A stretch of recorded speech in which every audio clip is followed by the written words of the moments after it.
Hey guys, it's me, your boy J2, back with another video for you. Today we're going to be interviewing our good friend Potato. We're going to do it a lot like how we did Menzador's interview from a couple days ago. If you didn't get a chance to see that, you can follow the playlist. It should be right at the end of this video and it'll take you to all the ones you've missed. But we're going to be doing an interview and asking Potato some questions about Christmas and about his Christmas and stuff like that, and what he likes about Christmas. At the same time, our build challenge for today is we're going to be building a Christmas tree. See who can build the better Christmas tree. So make sure to go in after you see this video and put in your comments for whose Christmas tree looks better. All right, let's jump in. So the question that I have for you to start up is, tell us a little bit about yourself, who you are, what you do, as much as you're comfortable with sharing. Okay. Well, my name is Doug. What do I do? I guess I work. I work for a large school in the educational field. As far as I'm the bad guy on the phone, people yell at when they need money. Besides that, I pretty much do mostly ministry stuff. Preach at a nursing home every Sunday. We'll do something called Three Things God Cannot Do, which is more of a, I don't want to say satire, but kind of an attention grabber thing to get people interested in talking about Jesus Christ, and then open up some room for dialogue, that kind of thing. I play video games. I like to make things. I like to attempt to do projects when I have time. Those rare occasions I do. But yeah, pretty much it. I guess I do a lot of leather crafting stuff. I used to be a goat farmer until recently. But yeah, pretty much it. Cool. So the next question, now we're going to get into the Christmassy questions here. Okay, cool. What is your favorite Christmas song? Christmas story? Song. Story will come later. But it's song right now. Right now, that's actually really difficult because I'm super bad with picking favorite stuff. Oh, this is going to be terrible because there's a lot of favorite picking to have. So cool. I am indecisive with everything in my life. I probably should share that too. I'm extremely indecisive. So right now, I guess it's going to be I Heard the Bells on Christmas Day. Okay.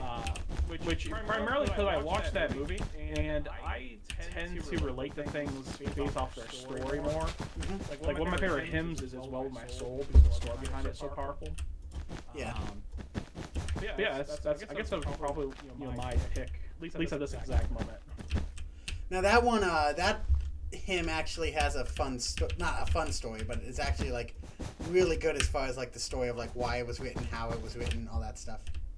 Oh yeah, definitely. It's very powerful. Yeah. That one, do you want to talk a little bit about like how it was written? Do you want me to talk about it? Like, yeah, it doesn't matter. So basically, I forget my brain's kind of shot right out of the That's okay. I'll help fill in any details that I can. I just think this is a fun story that deserves being told. So. Oh yeah, definitely. It's really another powerful one. So this man, oh goodness, my brain's blank again. I can't think of what his name is, but yeah, I don't know why my brain went blank there. So he was at one time America's most accomplished writer. He was a poet. He wrote a lot of America's famous poems, including Bride of Paul Revere. But for some reason, I can't remember his name off the top of my head.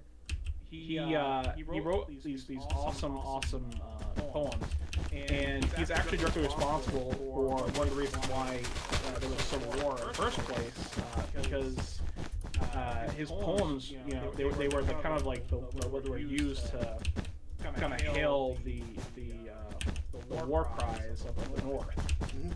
But anyways, he was being pushed to write some hymn or some more poems, and he just didn't want to do it. He's kind of semi-retired, from what I understand. And his wife one day accidentally brushed into a candle, and because of their clothing at the time, obviously nowadays there's a lot of like fire retardant material inside of her clothing, but back then that wasn't the case. So she went up in flames, and she went dying as he was sleeping in the other room. So he became a very bitter man, very angry and bitter man. And what ended up happening is after his son went to war, his son almost died in the Civil War. I think his son did die, right? I think his son was gravely injured. Did he die? Yeah, I'm not 100% sure, but I'm pretty sure he actually died. Okay, I'm gonna look it up. I don't think he died. But I think he was very badly injured. Okay. He was very bitter. And then what basically happened was that one of the preachers that he knew, who is his family's home church, he didn't really like him that much. But everything said and done, when he was just in tears and totally distraught, he went to this preacher and just like, I don't understand why could God do this to me? And basically the preacher said, hey, people pass away, they're not really gone. She was saved, she's going to be in heaven someday, so you can really see her. It was a really powerful story about this redemption and somebody who one time was extremely strong Christian and did all these great things that lost their will to almost, I don't know if I want to say live, but lost the will to continue doing what they were doing in their life, and God redeemed them from that.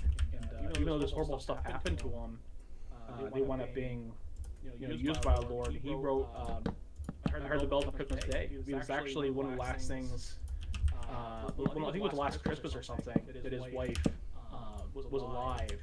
She remarked about hearing the bells on Christmas morning. And it's very powerful. The song's really powerful because it talks about his depression. It talks about how he there wasn't any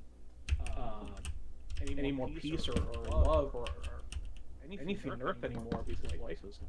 Yeah, like he literally said in like second to last verse, "In despair I bowed my head. There is no peace on earth."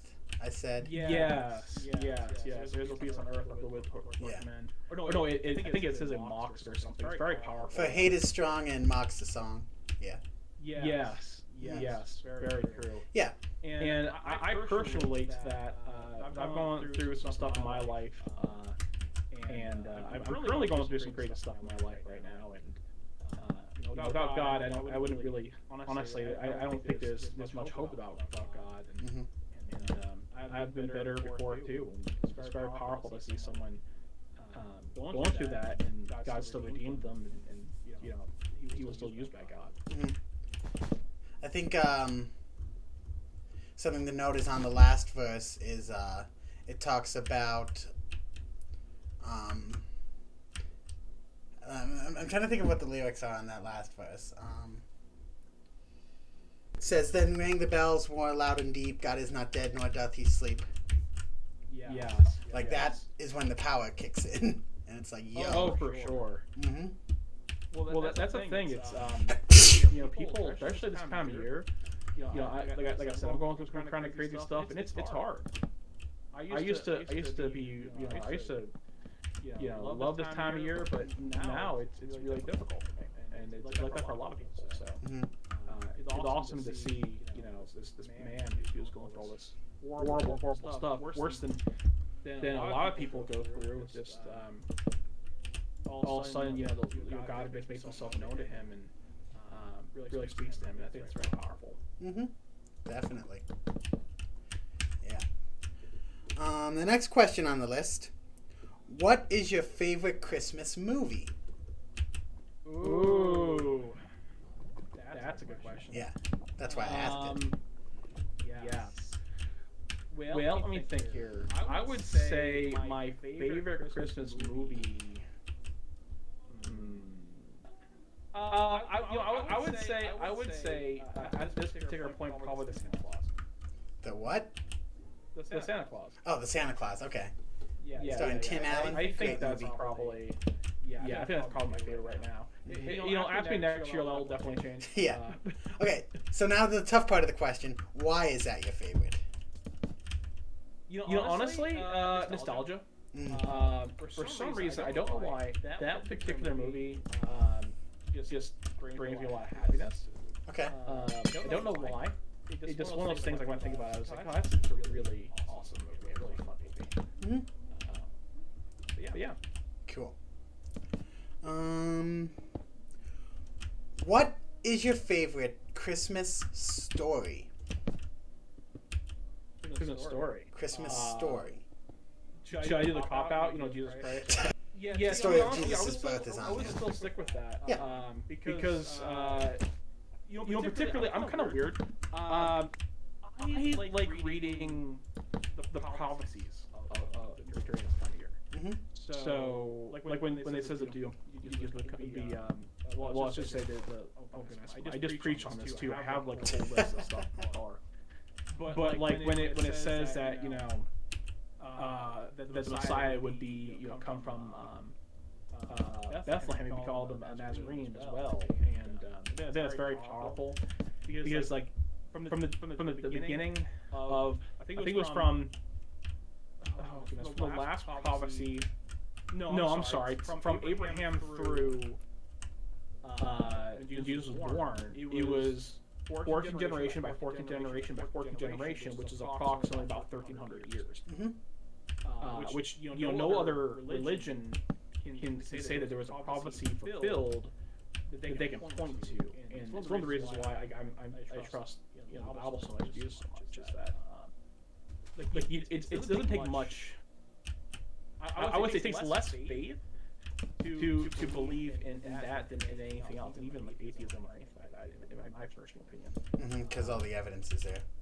Yeah, there's a lot of evidence for God. This is coming from a skeptical person who used to fight that a lot. Yeah. I grew up in a Christian home, but I definitely fought it for many years. Mm-hmm. What is your favorite Christmas food / favorite Christmas meal? Oh, good question. So so food or meal. So okay. There's a tradition that I don't think it was ever meant to be a tradition, but it wound up being one kind of. My uncle every single year would bring we'd go over to their house for Christmas, and they would always buy. I don't even know what exactly it's called. It's a spinach artichoke dip in a bread bowl.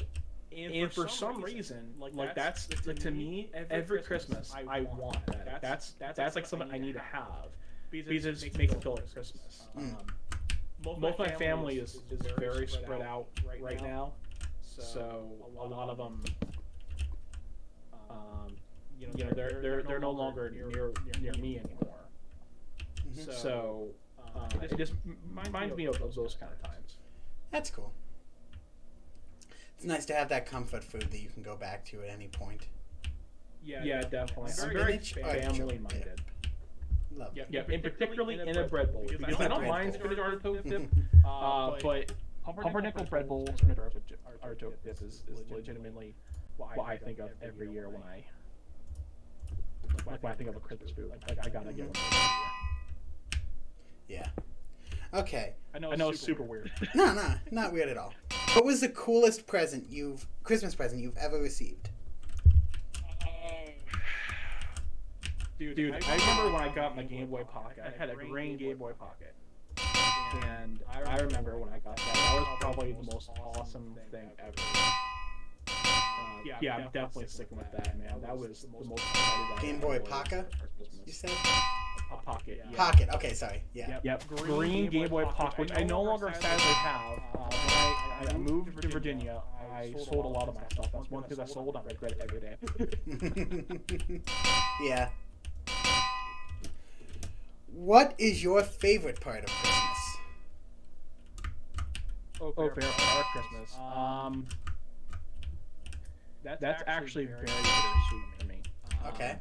So I don't really have them. I have my parents, but I would say just being with my family, which most of my family is moved away. I moved away. I'm originally from New York. I moved out of there,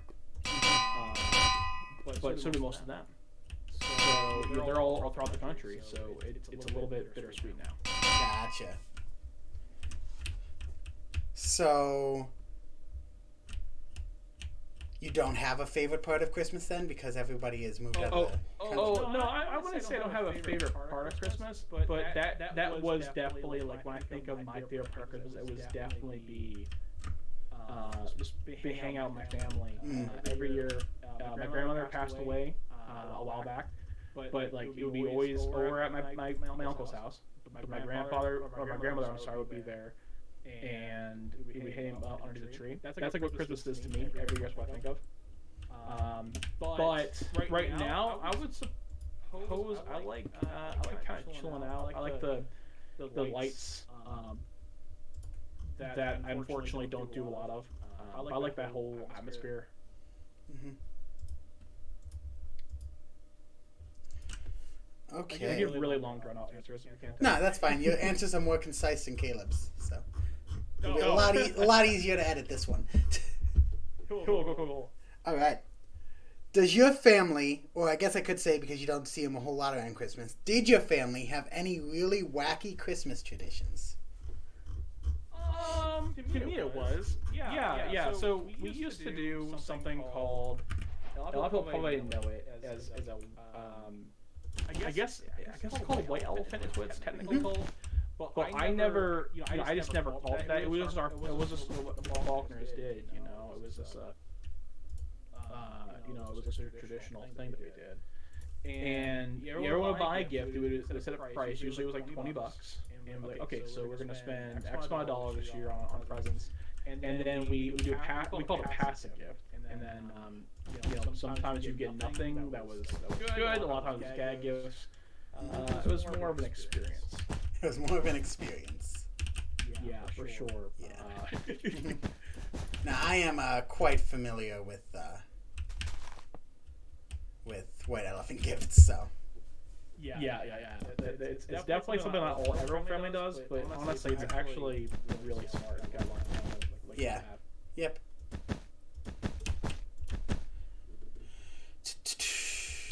What is your fondest Christmas memory?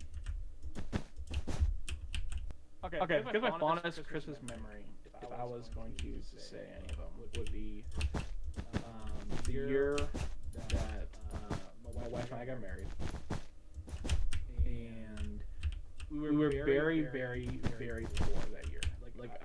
I was never rich, but like it was a really tough year. We were eating like rice and beans, and we were all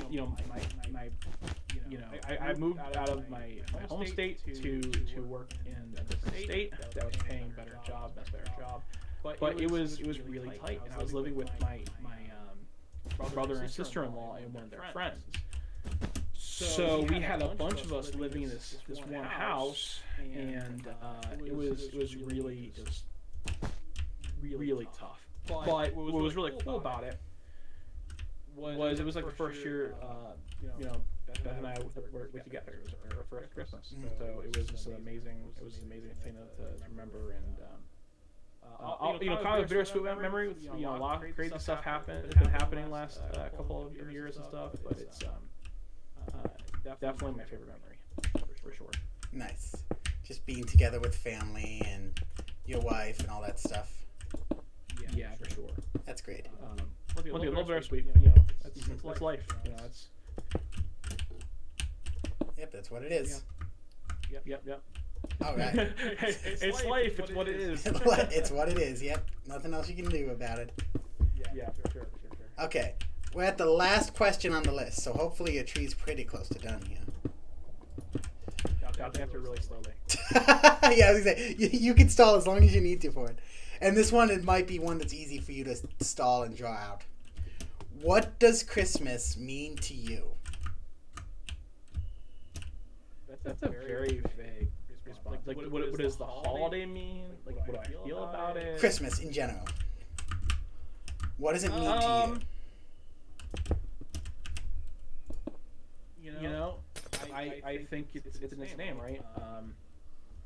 To me, when I think of Christmas, I think of Jesus Christ, being born of a virgin, was sent by his Father to die for us and save us for our sins. And it's a celebration of not just remembering that Jesus was a baby, right? Yeah, that's what we think about all the time. Is we remember that. Oh, look, little baby Jesus, right? But the fact that he was born for the sole purpose to die for our sins and to teach us how we could, have everlasting life. And without him, we would have literally no reason to celebrate. I